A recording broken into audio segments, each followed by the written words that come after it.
Merrimack Valley Sports Desk, Dom Nicastro here with our one and only guest of the day, Tewksbury football coach Brian Aylward. What's going on, coach? Not too much, Coach. I appreciate you having me on. Yeah, 100%. Good to be back with you on this on the sports desk here. And my goodness, what a time for the Redmond Tewksbury taking on Canton in the semifinals of Division Four. That game is at Manning Field in Lynn, 6 o'clock. Tewksbury Canton matchup. So, got to start there. What have you seen out of the Bulldogs, the Green Bulldogs? Well, they've been tough. We had an actual last second um, game against them 2 years ago. Hmm. So there's a they had a handful of kids that were sophomores that year that contributed, and now obviously they're a big part of what they do now. Um, they're tough. They're very similar to that team that we played. They're physical up front. They run the ball hard. Um, they have a couple of quarterbacks that they've used throughout the year, and one of them get banged up, and unfortunately in the first round, the playoff game. But then, the other kid came in and did a tremendous job. So it's almost like they didn't miss a beat with that, and so that's a credit to them. Type of program that they are, that they're able to do that. Taking on an injury like that. So they're tough. There's not a lot of weak spots to exploit. So we're gonna have to play our best. Yeah, they to get here, they beat Wakefield 35-22 and then coming off a 27-22 win over Marblehead in the Elite Eight. That's no easy feat beating the headers, the magicians, whatever they call themselves, Coach Rudloff's team. You know all about them. Yeah, That's a good win too. That's a hard fought win over Marblehead. yeah, they're impressive, and they they just sound on both sides of the ball. Um, they don't do anything really that crazy, but they keep you off balance. They're able to run the ball, throw the ball. Defensively, they don't give you the same looks to the same formations all the time. They're really multiple on both sides. So and they executed. They made big plays when they needed to. They went down early and fought their way back. So it's another piece about them. You get a chance to go back and kind of look at some of the games earlier in the year. They play a tough schedule. Um, we've played some really good teams this year. I thought the MVC was as strong as it's been um, in recent years, top to bottom. So we've had some dogfights, but these guys have had some dogfights that they had to fight their way back into and get victories in most of them. Um, weren't able to come all the way back against North Attleboro, who's obviously returning state champ, Division Three, and they're in the semis. Hmm. Uh, Foxborough, who is in the Division Five semis. Right. But that Hockomock League is tough. They they had a big win against Mansfield. So they play a tough schedule. They play good teams every week, and they're not phased if they go down. They're going to keep playing. Yeah. So got a lot of respect for the program and what they've done. Yeah. Is there one area, whether it's offense or defense or both, that's going to particularly, have like say its biggest challenge of the year or going to have a significant challenge more so than other games on your side facing Canton? Yeah, I mean, that's a great question. But I think we get we I feel like each week we have some mismatches that like are physical in nature that we have to deal with. Just our guys. Um, we have some guys that are undersized. They're going to be outmatched physically every week. But the good thing is that they all play bigger than their stature. I mean, and that's been a blessing for us. The kind of kids that we have. Um, I would say that we've faced some really good offensive and defensive fronts, defensive lines, offensive lines. This particular team is solid across the board. Usually there's one kid that maybe is not quite up to par with the other kids. they're not. They're it's like five of the same kid right across the board. And then they bring in, um, they don't really run any tight end sets, but when they do bring like an extra kid off that wing or like as an H back, that kid's a stud. So that's a tough challenge for those guys up front, and we're going to have to be on point all the way across the board. Yeah, which you have been all season, Coach. Looking at the results, I mean, the closest one was a 4-point win over Lowell, and who had an incredible season under Coach Boyle. They really made that Merrimack Valley Conference one of the tops as far as challenges night after night in the state. Had to have been a lot of playoff teams, Division One, all the divisions. Yeah. But let's recap the MVC and what you've seen out of that conference this year. You mentioned it was one of the best, most competitive in recent years, and I got to say, Lowell is probably a huge reason why.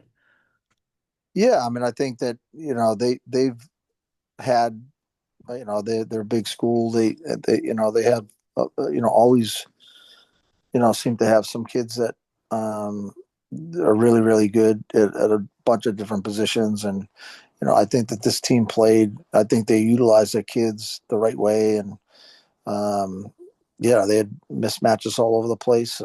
That game for us was probably one of the worst games that we played, and it was kind of the only really like the last time that our quarterback had forced a couple balls. And we had a couple of uncharacteristic turnovers. We had 3 turnovers that game, and that's been something that we've been able to avoid. We've been able to avoid it since then, but we're able to get the big turnover at the end to give us an opportunity to go down and score and win, and that's what we did. But they were very good, and Methuen's very good. Andover I thought was very good. So like.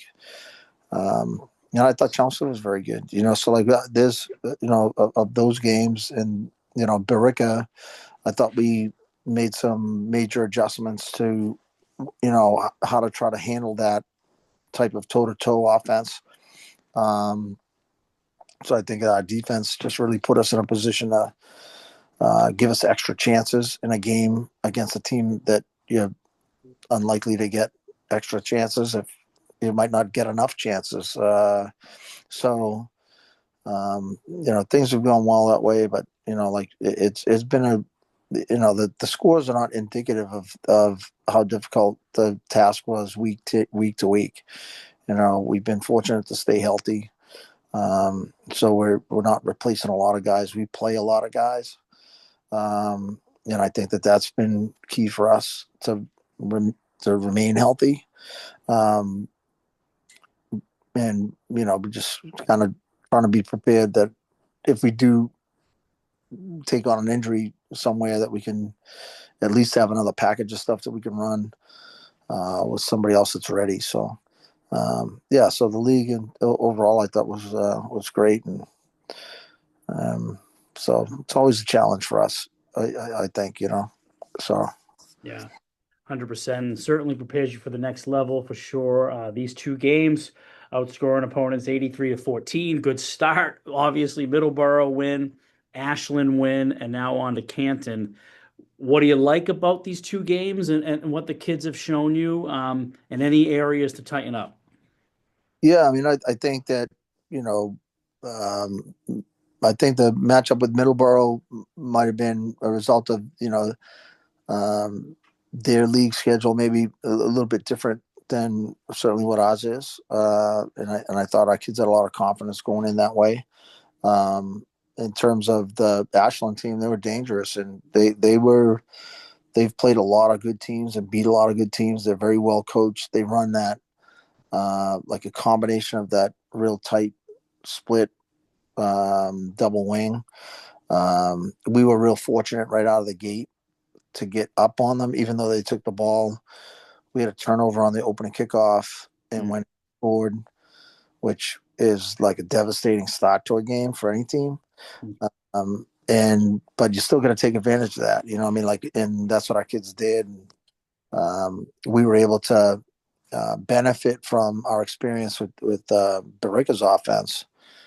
um, in terms of putting together a plan. It wasn't totally new, what we're asking our kids to do. And we kind of pieced that plan together in pieces. And it was kind of a weird practice week, defensively. It was almost like you had three different groups practicing defense at the same time, but we never really brought it together totally. Otherwise, you're going to kill your kids. It's like a meat grinder. So, like, it's hard to get a group of young kids to go in, certainly to mimic the size and the strength and speed, but then to also do that kind of grind it out type of offense. So that's the biggest challenge when you play teams like that, is being able to replicate what they do. And we didn't. I thought our coaches did a great job in kind of working together and putting that together. Yeah. So. Yeah. And speaking of those coaches, when you guys got together and watched the game films of the first opening games of the postseason, who impressed you out there? Like, who were those kids that'd be like, wow, man, he's really stepping it up and has been all season? Yeah, I mean, I think that's the biggest thing is, like, um, we're awful at stats. I'm lousy at them. I've been a little bit better this year, and it's been more just to kind of confirm what we're doing offensively, that we're not so heavy handed with one or two kids, and I think the stats show that. We get probably 2,500 yards rushing, and usually you can have one guy that's going to have half of that. Hmm. And then maybe two guys that contribute, but we're balanced. We get like five kids that all, five different kids that are over 300 yards rushing. And then, Emeka Olu is up there probably 700 something. But, he is kind of a workhorse type back that just the way that our games have gone, he tops out at like 11 or 12 carries a game, if that, so just naturally kind of going through, down and distance and, hash mark and the feel of things. The ball goes to different guys, and they're all hungry to get the ball in their hands, but none of them are selfish. So, like, and that's the biggest piece is, like, sometimes you'll get kids that are in that situation saying, hey, man, I can tote the rock 25 times and, really put up some big numbers, but we know that we're better when we divide and conquer, and everybody does their job and they're willing to block, they're willing to run routes hard, even if they're not the primary. They're just a great group of kids. Yeah. So, I mean, we've had some special standout kids. I think Jonny Sullivan, what he's done on both sides of the ball, is unmatched. He's got over 750 yards receiving. He's got like 38 receptions, got like 7 touchdowns, and he just always seems to be like the big play when we looked at, like, we're sputtering. And then flip on defense. He's one of our leading tacklers. He has 8 interceptions. You put those two things together. I don't know anybody's had a two-way year like he has had, and that doesn't even include the stats that nobody counts but us, is the blocks that he's made. Downfield blocking instead of his play it really isn't for me, and he's made some critical blocks for us to have some good chunk plays turn into big touchdown plays, and that's why we've been able to score the way that we have. Benny Christopher is another kid that, he's not one of the leading rushers in the state. He's not one of the leading receivers in the state. But when you add the two, he's up there with anybody. He's close to 1,000 yards total offense, in terms of, receiving yards and rushing yards. Yeah. And that's a problem for teams. I think they have to address that and kind of know where he is. And then, Emeka Olu is just been tremendous. He's a tough guy to tackle. He runs hard, And like I said, I think in other years he'd probably have at least double the carries that he's had. So for him to put up the numbers and it's not even so much putting up the numbers. It's Yeah. about getting first downs. So if you get five carries on 3rd and 2 and you get first down every time, that's not going to add up to anything big, but it's going to add wins. So like Yeah. that's I think all these guys really understand the game and understand the situation, which is like that's a totally different thing. That's a totally different level of a high school kid understanding the game. I mean, everybody can talk football IQ and whatever that means, but it's like a savvy piece of really understanding what needs to happen on this particular play and how I can make that happen from the role that I've been asked to do. Yeah. So these guys are just a really good group. Yeah. Yeah, Mm. you say group. I mean, the whole body of work, the last three seasons, we'd be remiss not to bring that up. I mean, this is the third straight semifinal appearance, and you're looking to get over that hump. The last two have been losses to Duxbury, right? Yeah. I mean, but these kids, they're over 25 wins. They're three-time semifinal appearances in a row. Just that success has transferred year after year.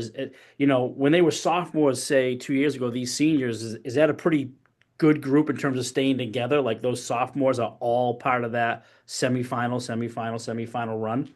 Yeah. I mean, I think all of them that are producing for us or, at the least, a major part of like special teams and those kind of roles, all the way up to like I think Sully was our leading receiver as a sophomore. He tore his ACL in the game against Duxbury early on, missed out on his whole sophomore year of basketball. He's our best basketball player, Hmm. uh, and fought his way back. And Bailey got cleared right before the season last year, so he wasn't at full strength and full speed that he is at now.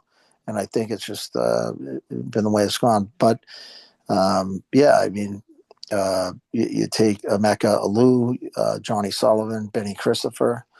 Those guys have always been a big part of what we do. But then, like Victor Mayanja is like a two-way starting lineman for us. He was a big part of what we've done like the last 2 years. So even as a sophomore, he was thrust in there. And then, Brady Schofield, he played for us throughout last year as a starter at the other tackle on offense. Jake Burns, tight end. It's like he would be the first guy I'd be talking about in most years. That's how good a player he is. But he starts at tight end and defensive end for us. Yeah. He last 3 years, and it's just the role that he's in. Those numbers aren't going to knock you out, but he's such a critical part of what we do. But just that's kind of the balance of what we're talking about. And then, there's you know, it depends on the program and everything else like that. I mean, like we try to, um, you always try to. All the kids are a part of it, and if their role happens to be that they're in a talent bind where they're not going to be the guy. Um, you'll have young kids that'll be like, okay, well, it's not my year, and I'm just gonna kind of go through the motions, this and that. Our guys are fighting to like, what can I do? Can I play more scout team? Can I do something to get our guys more ready than the guys that we got out there? And every these guys have all been like that on the way up, and that's why some of those guys that maybe didn't weren't in starting roles the last couple of years. Cam Goodner and Ethan Martins are two like undersized offensive guards that also start at linebacker for us, Uh, and they've been huge for us. Um, those guys could have easily said, "Yeah, maybe I didn't even want to do this at all." They stuck with it. They worked their tail off, and now they're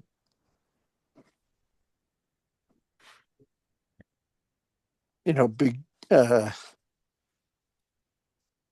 Big contributors for us. I mean, they do it on both sides of the ball. They do, it's thankless work, but they are yeah. tough as nails.